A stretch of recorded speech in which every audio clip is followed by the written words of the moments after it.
Nós vamos estar hoje pensando sobre esse texto que fora lido, vivendo sob a vontade soberana de Deus.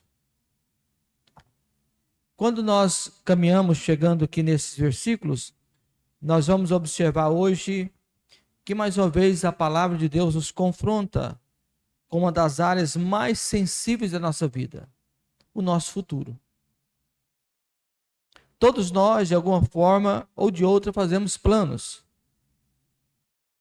Pensamos no amanhã, organizamos agendas, estabelecemos metas, sonhamos com conquistas.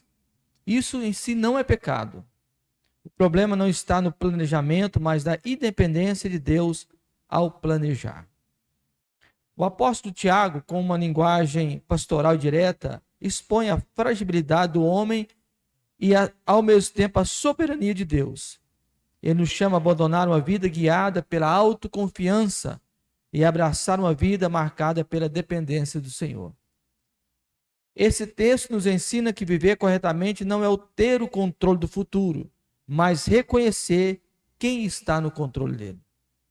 Portanto, nós vamos estar dividindo esse estudo hoje em 3 momentos.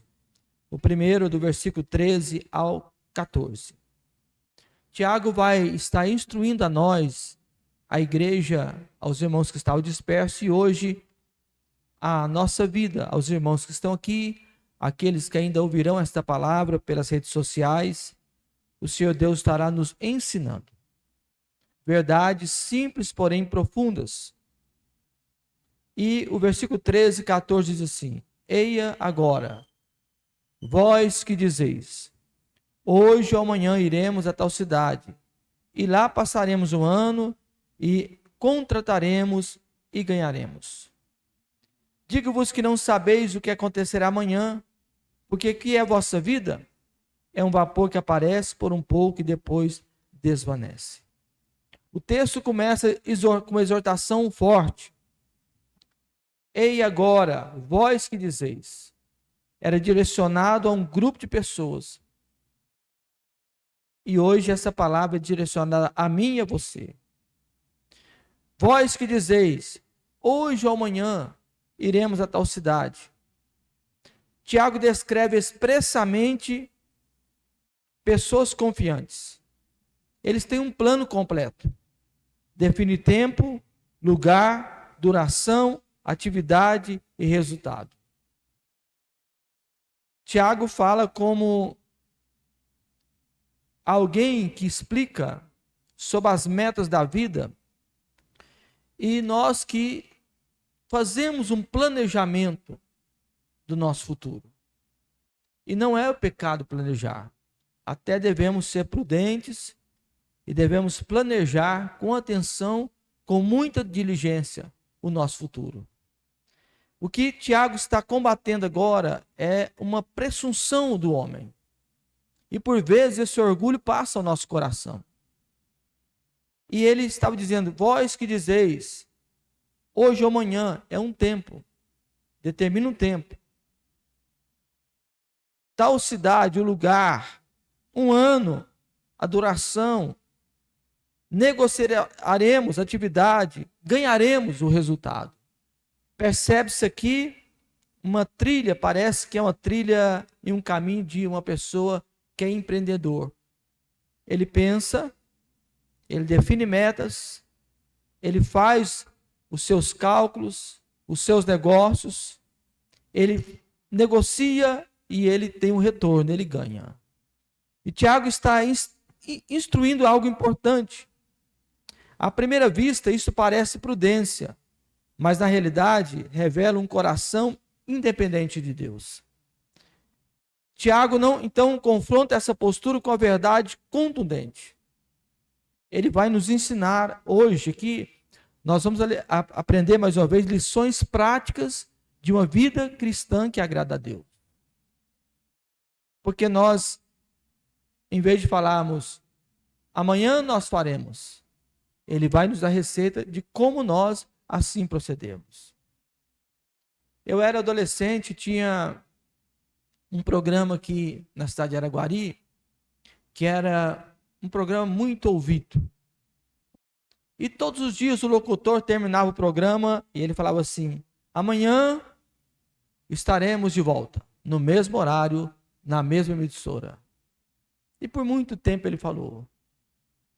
E um dia ele disse: amanhã estaremos de volta. Mas no amanhã ele ficou doente e não voltou mais. Ele tinha feito o plano, ele tinha a meta, mas acima dessa meta deste homem tinha o plano de Deus. E Provérbios capítulo 16, o versículo 1, olha que diz a palavra de Deus. Provérbios capítulo 16, o versículo 1. Do homem são as preparações do coração, mas do Senhor a resposta da boca. Ou seja, eu preparo no meu coração e planejo, mas a resposta certa, ela vem do Senhor. Eu até planejo, e até fazemos planos que devemos fazer planos e sonhar. Porque quem não tem sonho, ele perde a perspectiva de vida. Eu, como visito muitas pessoas, alguns acamados, doentes, o que eu percebo nessas visitas?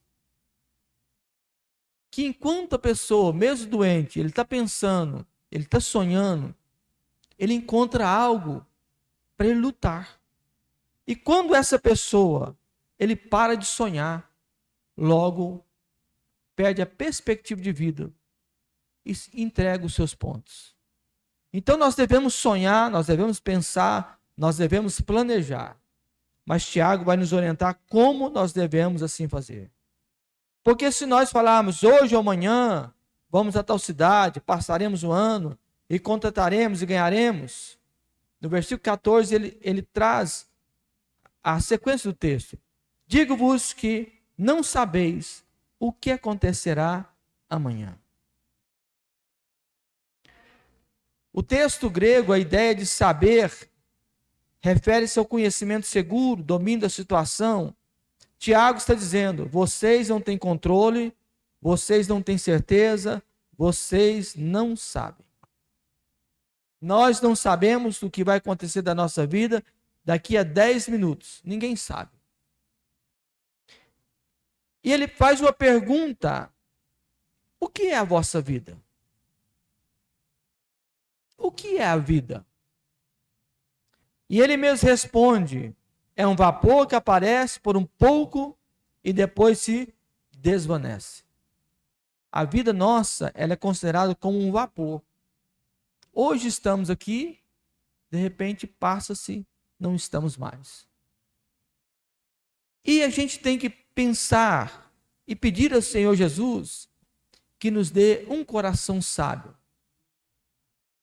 um coração entendido para vivermos cada dia com excelência o melhor de Deus na nossa vida. O dia de ontem não volta mais. As palavras que foram ditas não retornam mais. E por isso que nós devemos entender com Tiago o que ele está dizendo, trazendo essa reflexão, dizendo: o que é a vida? Nós não temos controle da vida. Nós não sabemos absolutamente do que vai acontecer daqui 5 horas. Ninguém de nós sabemos. E a palavra que ele usa aqui, que significa neblina, é uma fumaça, algo que aparece por um instante e logo desaparece. Assim é a vida humana, breve, frágil e incerta. A vida nossa, ela é frágil, incerta e é considerado como um vapor. Hoje estamos aqui, caminhando, você veio aqui hoje, Jesus te deu a vida, te deu a alegria da salvação, você respirou. Você que está aqui hoje, comigo aqui nessa congregação, você está respirando.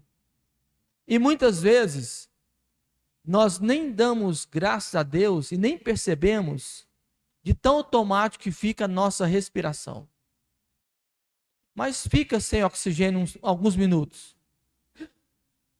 sem puxar o fôlego, ter o fôlego da vida, alguns segundos.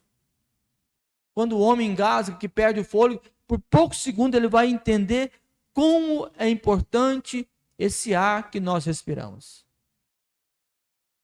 Portanto, a nossa vida, ela é algo tão lindo de Deus. E nós devemos refletir hoje que ela é como um vapor. Hoje estamos aqui, amanhã talvez não estejamos mais. A Bíblia confirma essa verdade em vários lugares, que a vida humana é breve, frágil e incerta. Salmos 39, versículo 5. Olha o que diz Salmos 39, versículo 5. E eis que fizeste os meus dias como a palmos. O tempo da minha vida é como nada diante de ti. Na verdade, todo homem, por mais firme que esteja, é totalmente vaidade. E ainda em Lucas, capítulo 12, o versículo 16 ao 21, Jesus conta uma parábola de um rico insensato, que fez grandes planos, mas naquela mesma noite a sua alma foi requerida. Abra sua Bíblia em Lucas, capítulo 12, o versículo 16.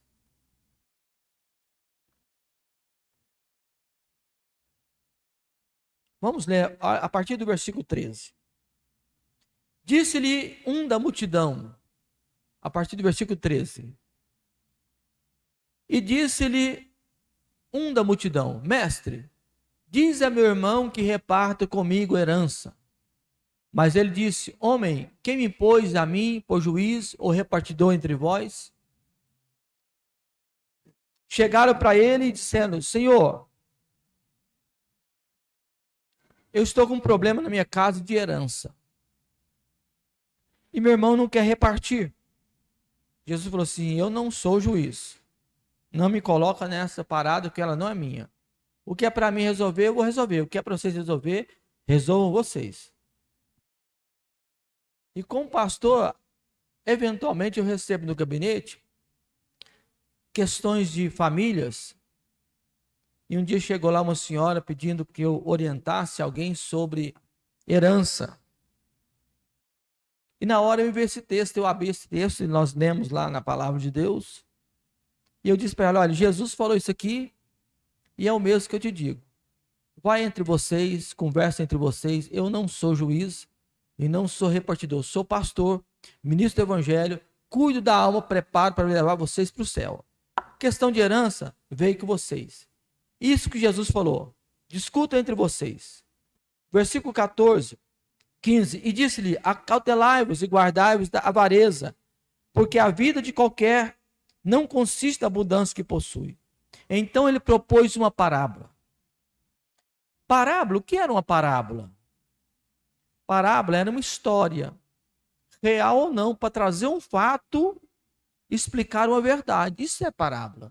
São histórias que Jesus contava para explicar uma verdade, tornar claro aquela verdade.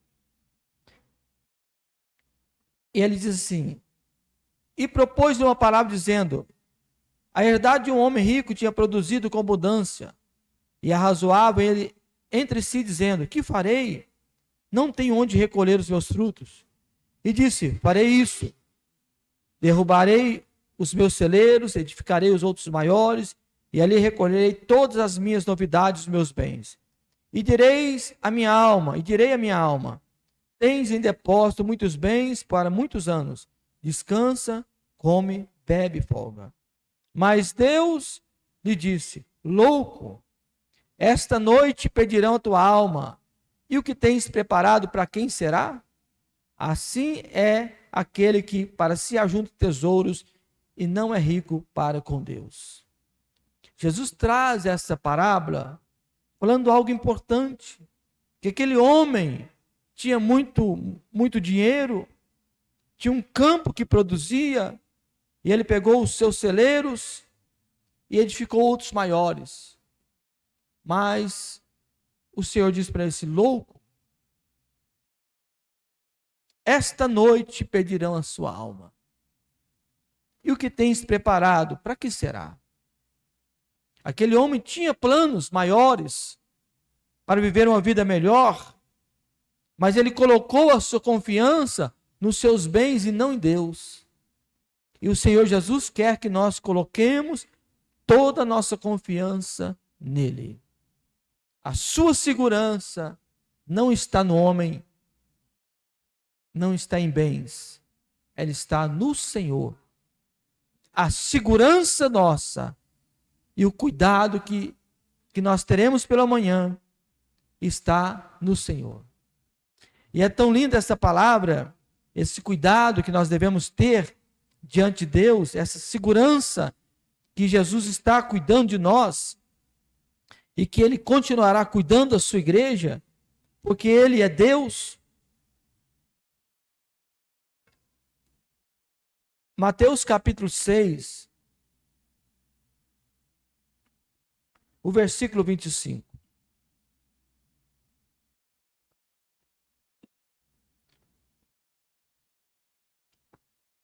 Por isso vos digo, não andeis cuidadosos quanto à vossa vida, pelo que haveis de comer, ou pelo que haveis de beber, nem quanto ao vosso corpo, porque haveis de vestir. Não é a vossa vida mais do que o mantimento, e o corpo mais que a vestimenta? Olhai para as aves do céu, não semeiam, não cegam, não juntam em celeiros, e o vosso Pai celestial as alimenta. Não tendes vós muito mais valor do que elas? E qual de vós poderá, com todos os seus cuidados, acrescentar um côvado à sua estatura?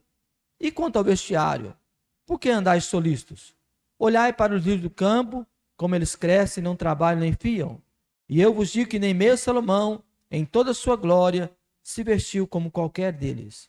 Pois se Deus assim veste a erva do campo, que hoje existe e amanhã é lançado no forno, não vestirá muito mais a vós, homens de pequena fé? Não andeis, pois, inquietos, dizendo: que comeremos, ou que beberemos, ou com que vestiremos? Porque todas essas coisas, os gentios procuram. De certo, o vosso Pai Celestial bem sabe que necessitai de todas essas coisas. Mas, primeiro buscai o reino de Deus e a sua justiça, e todas essas coisas vos serão acrescentadas. Não vos inquieteis, pois, pelo dia de amanhã, porque o dia de amanhã cuidará de si mesmo. Basta cada dia o seu mal. O Senhor Jesus que trouxe essa palavra. E essa palavra é fiel. Ele está dizendo para nós hoje: confia em mim. Confia em mim, que eu estou cuidando de todas as coisas, de todo detalhe. Primeiro, nós vimos aqui a ilusão do controle humano. Eu penso, eu faço, eu busco metas, eu vou realizar e vou ganhar. Agora nós vamos observar a postura correta diante da soberania de Deus. Qual é o nosso comportamento? Como nós devemos expressar com boca e dentro do nosso coração? Versículo 15. Em lugar do que devias dizer, se o Senhor quiser, e se vivemos, faremos isso ou aquilo. A proposta do Evangelho é nós confiarmos inteiramente em Deus. Não é eu faço, mas se o Senhor quiser. Não é eu vou, se o Senhor permitir. Se eu viver. Porque Deus, Ele é soberano em todos os aspectos. Depois de confrontar a atitude errada, Tiago apresenta o caminho correto. Em lugar de dizer, em lugar do que deveis dizer, se o Senhor quiser, se vivemos, faremos isto ou aquilo. Aqui está o princípio que deve governar a vida cristã. Se o Senhor quiser, envolve a palavra grega teló, que indica vontade, desejo e determinação. Trata-se da vontade soberana de Deus, aquele que governa todas as coisas. Se o Senhor quiser, se vivermos, faremos isto ou aquilo. Nós até fazemos plano e devemos fazer planos, mas devemos entender que somos completamente dependentes de Deus. E nas nossas orações a gente tem que falar. Há muitos anos atrás nós implantamos ali no Templo Sede, já tem acho que mais de 13 a 15 anos. Uma oração, eu orava muito com os irmãos, no meio de semana das 6h20 às 7 horas da manhã. E tem um irmão que todos os dias, quando ele está lá, ele fala uma palavra para Jesus. Ele fala assim: Senhor, eu sou completamente dependente do Senhor. E nós devemos buscar essa dependência de Deus. Entendemos, se o Senhor fizer. Porque tem vezes que ele fecha a porta e às vezes ele abre a porta. Quando ele fecha a porta, está fechado. E quando ele abre, você pode passar que está aberta. Se a nossa vida, nós somos filhos de Deus, entendemos que Deus está no controle.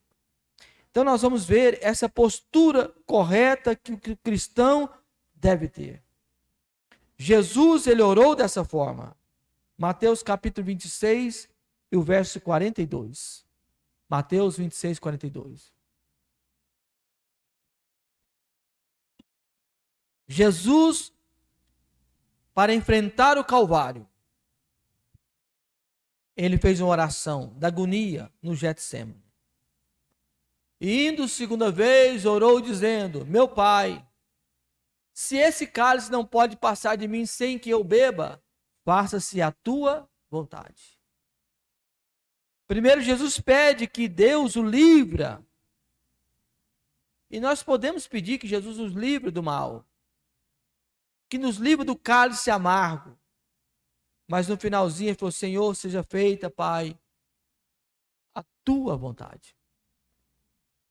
Porque a vontade de Deus é perfeita e maravilhosa.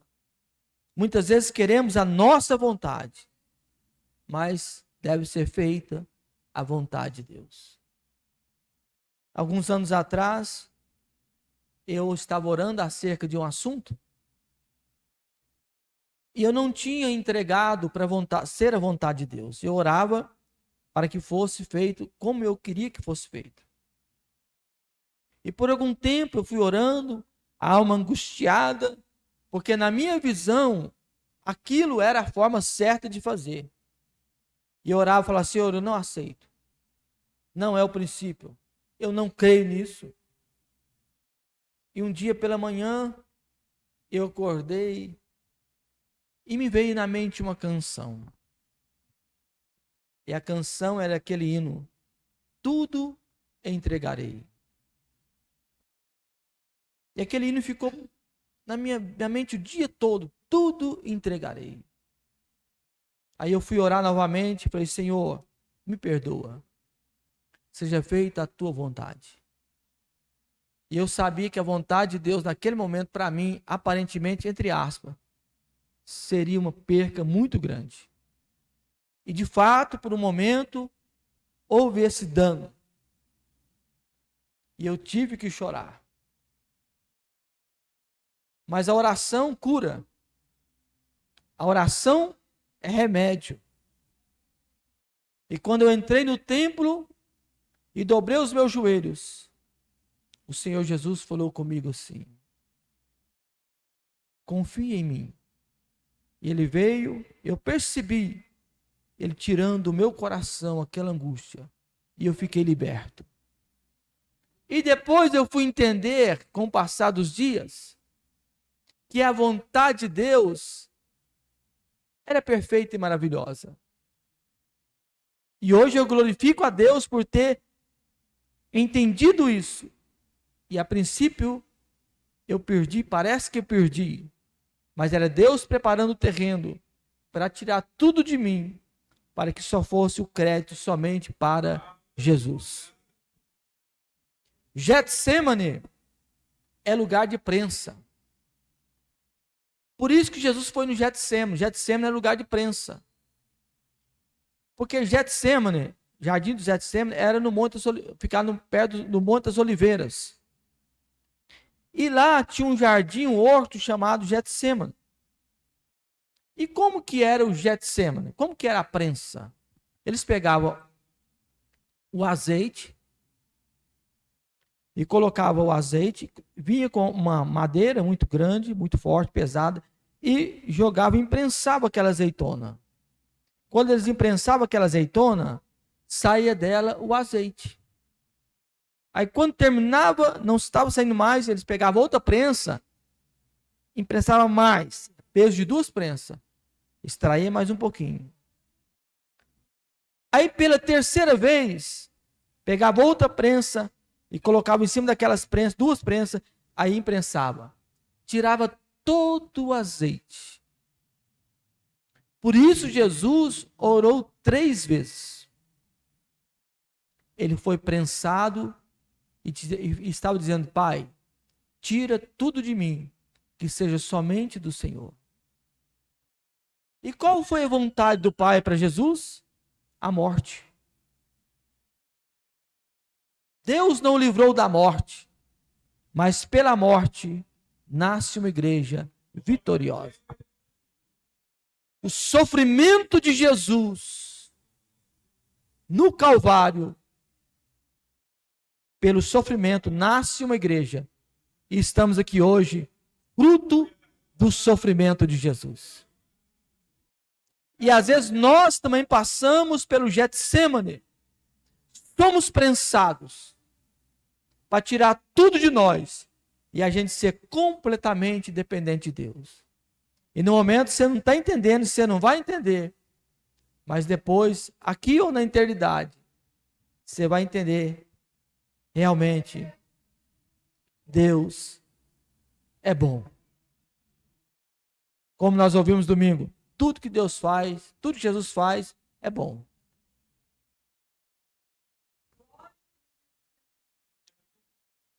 O apóstolo Paulo também usava a expressão, Atos 18 e 21.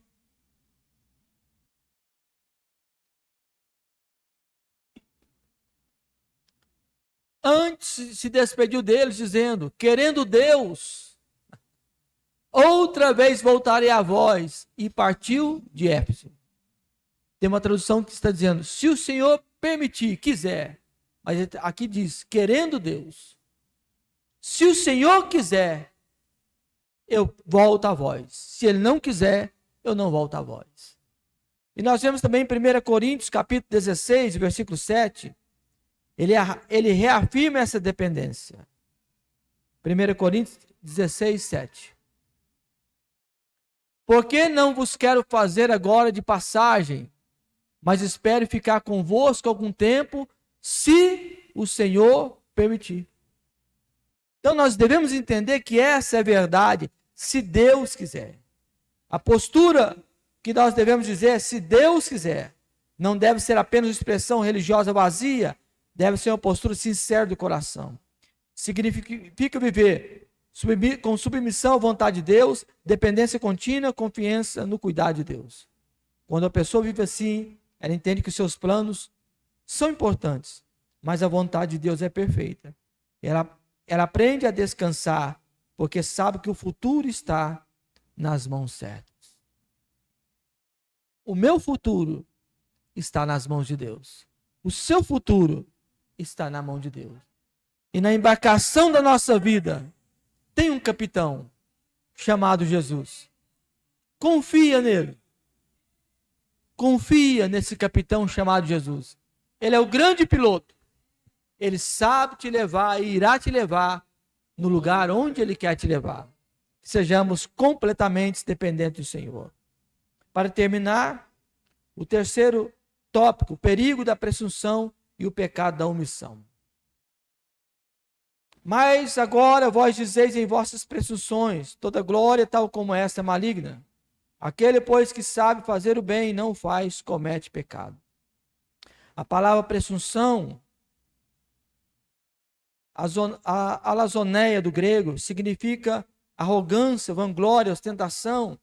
É a atitude de quem confia em si mesmo e se exalta como se fosse autossuficiente.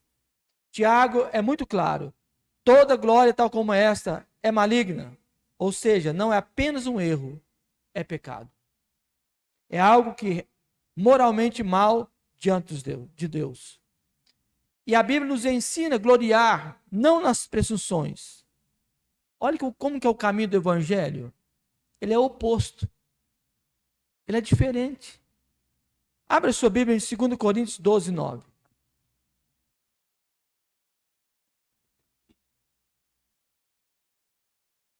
2 Coríntios, capítulo 12 e o versículo 9. O capítulo 12 fala que o apóstolo Paulo conta a história de um homem que é ele mesmo, que foi arrebatado ao paraíso e ouviu palavras inefáveis do que o homem não era lícito falar. E para que ele não ficasse muito orgulhoso, porque o orgulho é do homem mesmo, Jesus colocou nele um espinho na carne. Sabe que Jesus coloca em nós espinho na carne? Para quebrar o nosso orgulho. E Paulo teve uma revelação grandiosa. Ele foi e arrebatado até o terceiro céu. E ele ouviu palavras inefáveis de que o homem não é lícito falar. E talvez, com certeza, para que ele não ficasse orgulhoso, foi-lhe dado um espinho na carne. E aquele espinho na carne, sempre, olha o que diz o versículo 7, e para que não me exaltasse pelas excelências das revelações, foi-me dado um espinho na carne, a saber, um mensageiro de Satanás, para me esbofetear, a fim de não me exaltar.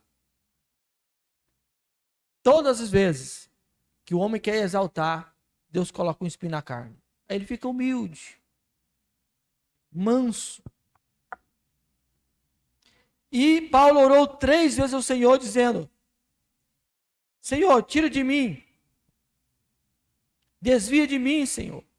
Aí, versículo 9, Jesus disse: a minha graça te basta, porque o meu poder, a minha graça te basta, porque o meu poder se aperfeiçoa na fraqueza. De boa vontade, pois, me gloriarei nas minhas fraquezas, para que em mim habite o poder de Cristo. Pelo que sinto prazer nas fraquezas, nas injúrias, nas necessidades, nas perseguições, nas angústias, por amor de Cristo, porque quando estou fraco, então sou forte. Olha como que é a matemática de Deus. Quando você sente fraco, você é forte. E quando sentimos forte, na verdade somos fracos. Porque quando nós estamos fracos, nós chegamos aos pés de Jesus. Jesus me ajuda. Jesus peleja por mim. A gente está fraco, mas na verdade estamos fortes. Porque o humilde, Deus exalta. O exaltado, Deus abate. Essa é a matemática de Deus. Portanto, nós devemos entender isso e glorificar o Senhor, pedindo a Ele que sempre nos dê um coração como o dele. E ainda Jeremias capítulo 9, versículo 23 e 24. Jeremias capítulo 9, 23 e 24. Assim diz o Senhor: não se glorie o sábio na sua sabedoria, nem se glorie o forte na sua força, nem se glorie o rico nas suas riquezas. Mas o que se gloriar, glorie-se nisso, em me conhecer e saber que eu sou o Senhor que faço beneficência, juízo e justiça na terra, porque dessas coisas me agrado, diz o Senhor. Quem quiser gloriar, glorie-se nisso, em me conhecer e saber que eu sou o Senhor. Esta é a palavra que o Senhor Jesus está nos ensinando aqui hoje. E terminando o versículo 17. Aquele, pois, que sabe fazer o bem e não o faz, comete pecado. Se sabemos fazer o bem, devemos fazer o bem. E Romanos 14, 23 afirma que tudo que não é de fé é pecado. E Jesus em João 15, 5 declara: sem mim nada podeis fazer. Portanto, viver ignorando Deus não é apenas imprudência, é rebelião. Concluindo, Tiago nos ensina que a vida cristã não é sobre controlar o futuro, mas se submeter ao Deus que controla todas as coisas. Devemos lembrar de 3 verdades fundamentais. Primeira, somos limitados, não sabemos amanhã. Segunda verdade, Deus é soberano, governa tudo perfeitamente. Terceira verdade, somos responsáveis, devemos viver em dependência a Ele. Que Deus nos ajude a viver e ter esse coração alinhado à vontade de Deus. Planejando sim, mas em oração. Trabalhando sim, mas com dependência. Vivendo sim, mas em submissão ao Senhor. E que a partir de hoje, se alguém não fala, use essa expressão.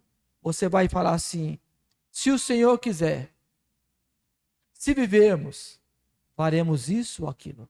Não é do meu jeito, não é do jeito meu, mas é do jeito de Deus. Que Deus te abençoe.